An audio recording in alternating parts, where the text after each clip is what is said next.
মানে ইচ্ছে প্রকাশ করেছে তোমার হাতের চা খাবে। একটু তাড়াতাড়ি করে পার্টি অফিসে পাঠিয়ে দিও। পার্টি অফিসে? ওখানে মিহির বাবাও আছে। ওর এই অবস্থা হয়েছে আমার জন্য। মানবিকতার খাতিরে ওর একটা খবর আমার নেওয়া উচিত।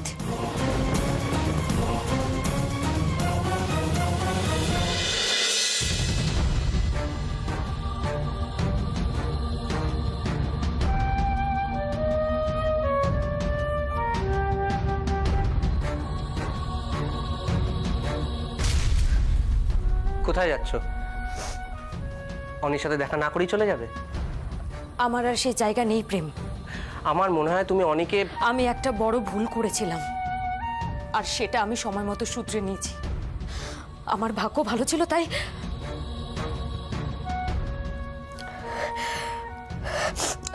আমি আমি আসি।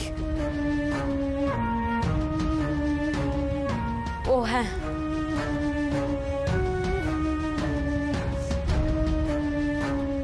এই চিঠিটা ওনাকে প্লিজ দিয়ে দেবেন। দুর্গা, আমার মনে হয় তুমি যদি নিজেই... দুর্গা, দুর্গা!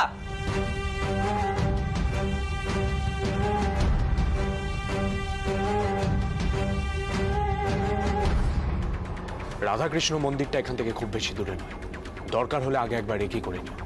এক্ষুনি কয়েকজন এখান থেকে চলে যা, জায়গাটা ভালো করে দেখে আসবি। যা। ঠিক আছে স্যার। সে যা করার করবে। এনিওয়ে, বিয়ের রাতের প্ল্যানটা ভালো করে বুঝিয়ে দিই। দেখো,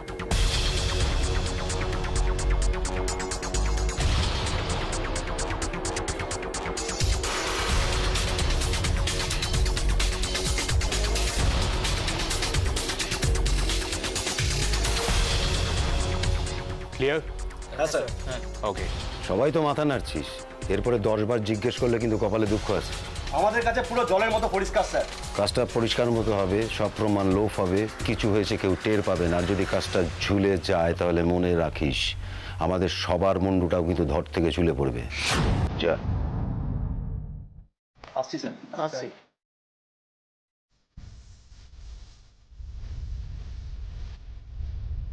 কথাটা তুমি মাথায় রেখো মিহির বাবা, ওই কিন্তু তোমাকেও ছাড়বে না। আমার টার্গেট কখনো মিস হয় না। সেটা দেখার সুযোগ এখন হয়নি। দেখবে, সময় তো এখনো পড়ে আছে। অতটা সময় নেই মিহির বাবা, কাজটা রিয়ার বিয়ের রাতেই বারবার এক কথা বলো না ব্রজ কাকা। আমি জানি বাবা কি চায়, আর বাবার কথা মতোই কাজটা হবে। তোমার রক্ত গরম, আবেগ বেশি, তাই কাজের বদলে অনেক সময় সেটা অকাজ হয়ে যায়। তুমি যেভাবে বিয়েটা করেছো বা করতে পার্সোনাল কিছু নিয়ে কথা বলা আমি পছন্দ করি না। অ্যান্ড সেকেন্ড, বাবার ইচ্ছেই আমার কাছে শেষ কথা। বাবা যদি বলে আমি আমার নিজের মাথাটাও কেটে বাবার পায়ে রেখে দিতে পারি। Is it clear? তোমার বলা কথার সাথে কাজের কোনো মিল দেখিনি, তাই। তুমি কি দেখলে না দেখলে তাতে আমার কিচ্ছু যায় আসে না। আমি কি পারি না পারি সেটা দেখানোর দায় আমার বাবাকে, আর আমি সেটা করেও দেখাবো। এত বাবা বাবা করছো, অথচ সেই বাবাকে কত লজ্জায় ফেলেছো তুমি জানো? আমি জানি আমি কি করছি। তোমার কোনো ধারণা নেই বোধহয় আমার কাছে আমার বাবার জায়গাটা কি। আমার বাবা আমার আইডি। বাবা ছাড়া আমার জীবনে কোনো কিছুর কোনো ভ্যালু নেই। চারুলতারও নয় বুঝি? কারণ নয় মানেটা কি হয়?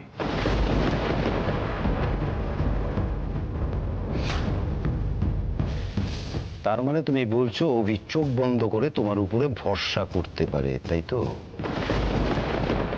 বলার কিছু নেই, আমার যা প্রুফ করার আমি কাজে করে দেখাবো। কে?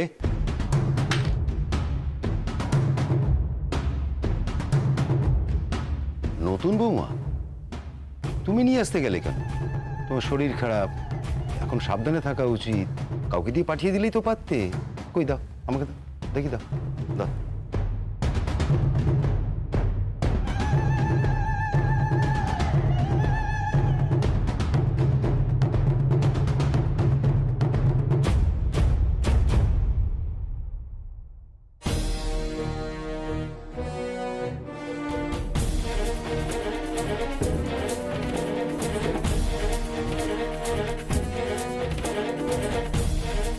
চারু, চারু, তুমি এখানে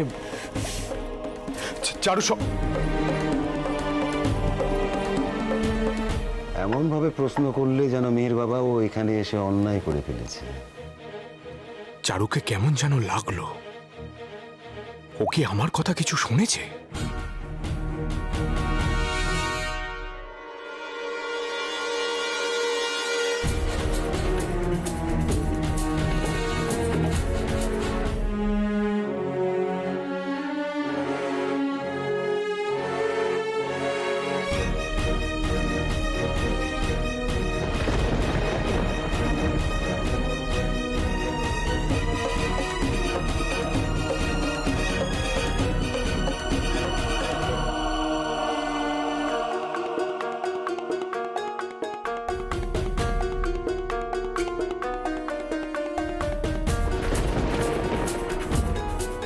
কাউকে বিশ্বাস করে ঠকে যাওয়ার ধাক্কা কত জোর লাগতে পারে আজ আমি বুঝতে পারছি দিদিয়া।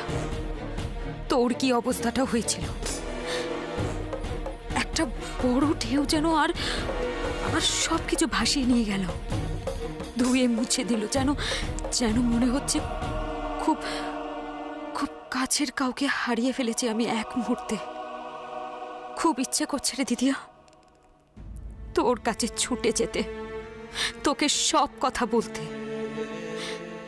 এই যন্ত্রণা আমি একা বয়ে বেড়াতে পারবো না। এত মনের জোর নেই আমার।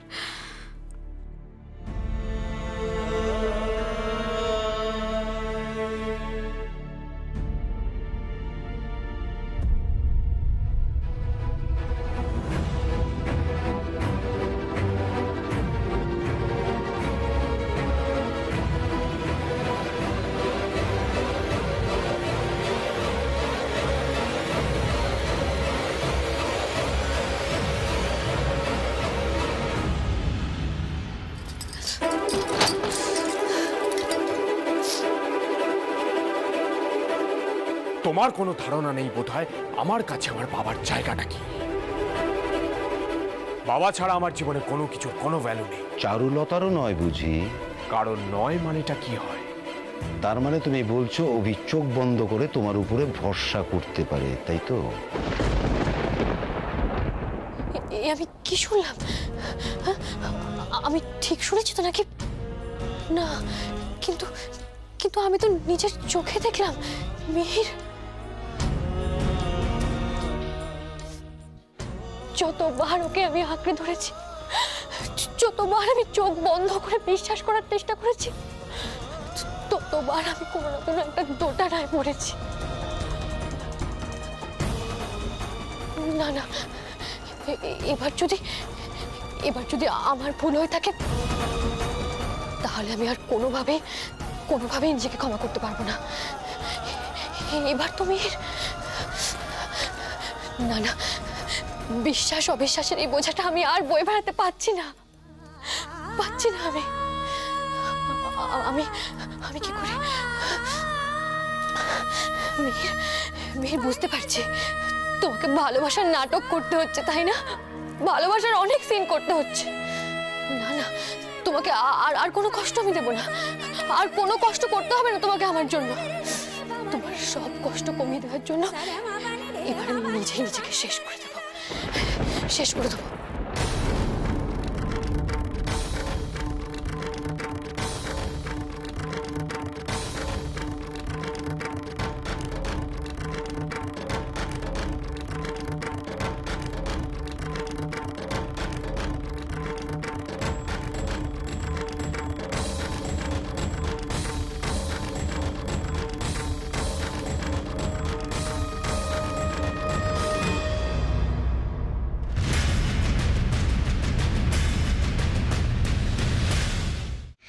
বৌমনি,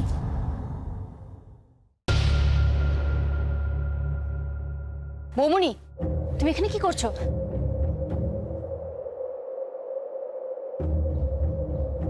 কিছু হয়েছে? কিছু বলবে তুমি? হ্যাঁ, দুর্গার ফোন আছে। ছুটকি, হ্যালো ছুটকি, আমার ঠিক যখনই তোকে দরকার তুই তখনই ফোন করেছিস। অনেক কথা বলা আছে আমার তোকে। আমারও দিদিয়া। চুটকি, তুই আগে আমার কথাটা শোন।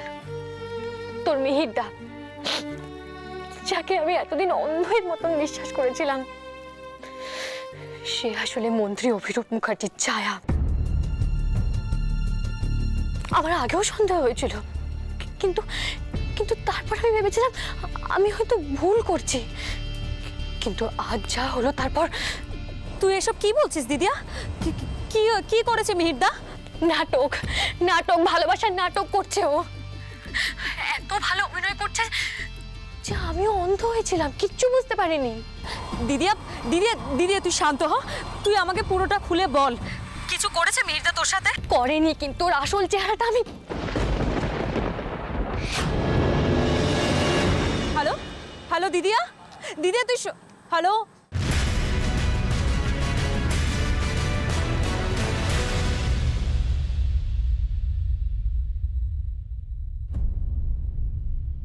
চারু, চারু প্লিজ একবার ঠান্ডা ঠান্ডা মাথায় আমার কথাটা শোনো। আমি চারু, চারু তুমি যা দেখেছো যা শুনেছো সব মিথ্যে, সব ভুল। চারু, চারু, চারু প্লিজ এগুলো দিয়ে আমাকে জাজ করো না প্লিজ। তুমি খুব ভালো অভিনয় করো মিহির, অভিনয়টা তো অভিনয় বলে বোঝাই যায় না। চারু তুমি আমাকে ভুল বুঝছো, আমি জাস্ট। তুমি আর একটা কথা বলবে না মিহির। চারু আমি আবারও বলছি, আমি যা বলেছি তুমি যা দেখেছো সেগুলো সব মিথ্যে চারু, সেগুলো সব ভুল। এগুলো বাবার ব্রজ কাকাকে ম্যানেজ করার জন্য হ্যাঁ আমি অ্যাক্টিং করেছি, আমি মানছি অ্যাক্টিং করেছি, সেটা বাবাদের সন্দেহ দূর করার জন্য। এগুলো এগুলো সব মিথ্যে চারু। সব দিক ম্যানেজ করতে গেলে এটুকু তো। সরে যাও, সরে যাও আমার চোখের সামনে থেকে, সরে যাও।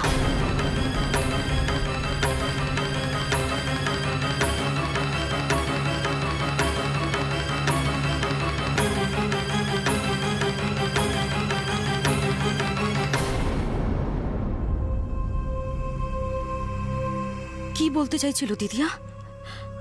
কথাগুলো কেমন এলোমেলো, খুব তাড়াহুড়ো করে অনেক কিছু বলতে চাইছিল ও আমায়। কি হয়েছে ওর?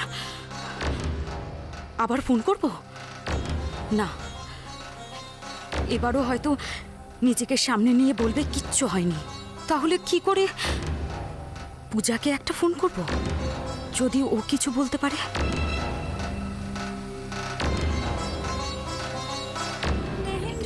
শোন, একটা কাজ করো, ঠিক এক্স্যাক্টলি এরকম করে কর। দিদি ভাই একটু হাতটা দে। এই দিদি ভাই হাতটা দে না, দে না। দেখো দেখো এক্স্যাক্টলি এই ডিজাইনটাই কিন্তু এখানে হতে হবে। হ্যাঁ, আর বলছি কি যে একটু দাও না, আমি একটু করি।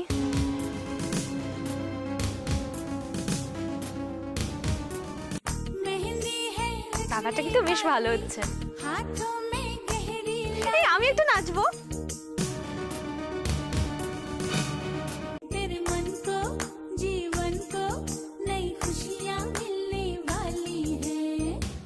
প্লিজ পূজা, প্লিজ ফোনটা তোলো, প্লিজ প্লিজ প্লিজ।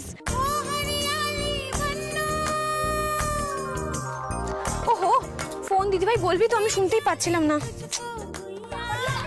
হ্যালো, হ্যাঁ দুর্গা।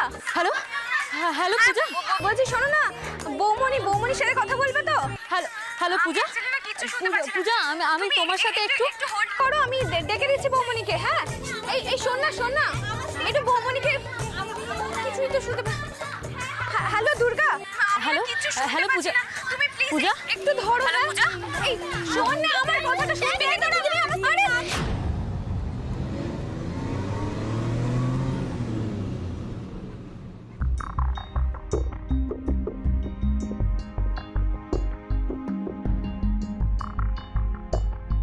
দুর্গা,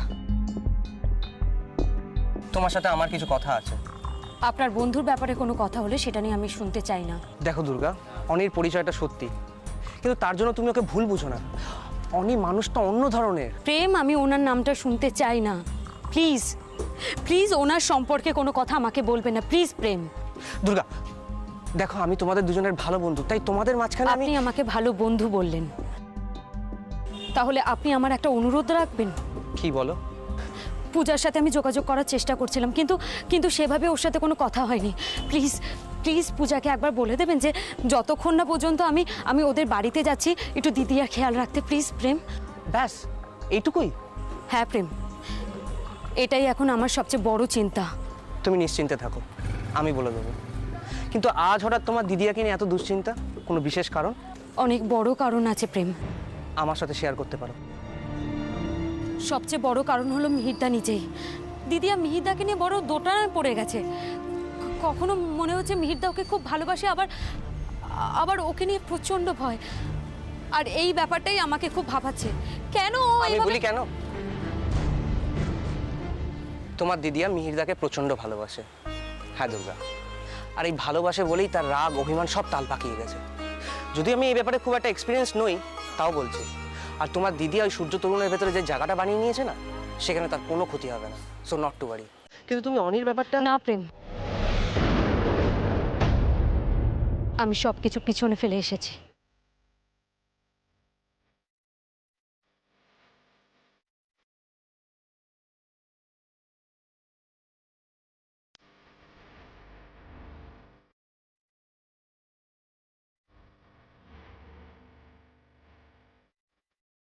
আমি জানি আমার আসল পরিচয়টা দুর্গা কোনো দিনও মেনে নিতে পারবে না। খুব স্বাভাবিক সেটা। এটাও হয়তো ভাবছে আমি ইচ্ছা করে ওকে সব কিছু লুকিয়েছি। আমার অন্য কোনো উদ্দেশ্য ছিল। কিন্তু কি করে আমি ওকে বলবো এই পরিচয়টা থেকে দূরে সরার জন্যই আমি এতদিন।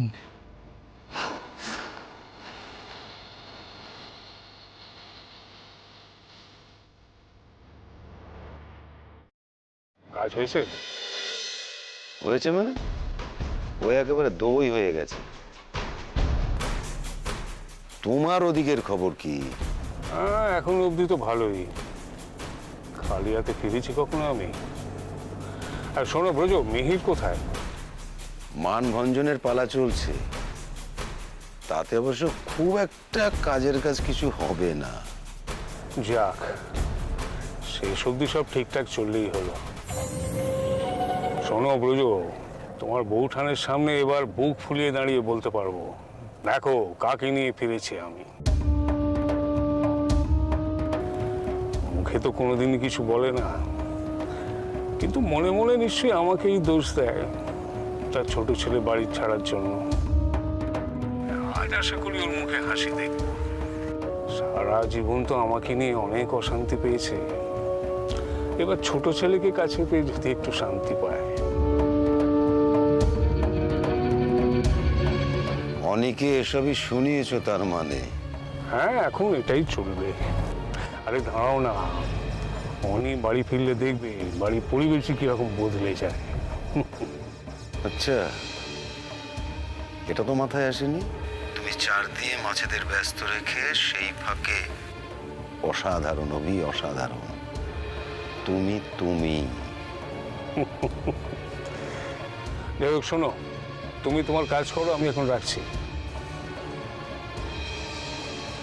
কি যে খুশি সবাই তোমার ফেরা নিয়ে, রোজও তো কি করবে ভেবে পাচ্ছে না। তাই ওকে বললাম যে তুমি তোমার কাজটুকু শুধু করো। গীতায় স্বয়ং শ্রীকৃষ্ণ বলেছেন, তুমি কর্ম করো, ফল দেব আমি।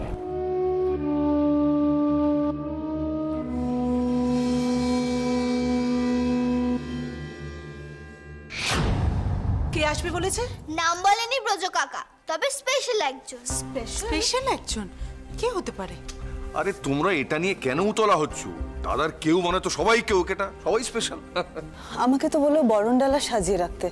কে হতে পারে? সম্রাট না তো? আরে না না, সে তো কালকে আসবে বিয়ে করতে।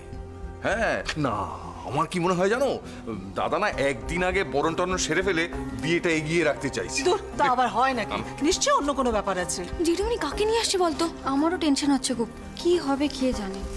বিজয়, তুই দাদাকে ফোন করে জিজ্ঞেস কর না কে আসছে, তাহলে তো আমরা সবাই মিলে। ঝামেলা বাড়িয়ে লাভ আছে? বরণ করতে বলেছে, বরণ ডালা সাজানোর ব্যবস্থা করো। সে তো আমি শোনার পর থেকে সাজিয়ে রেখেছি, কিন্তু ওই তো বোধহয় এসে গেছে।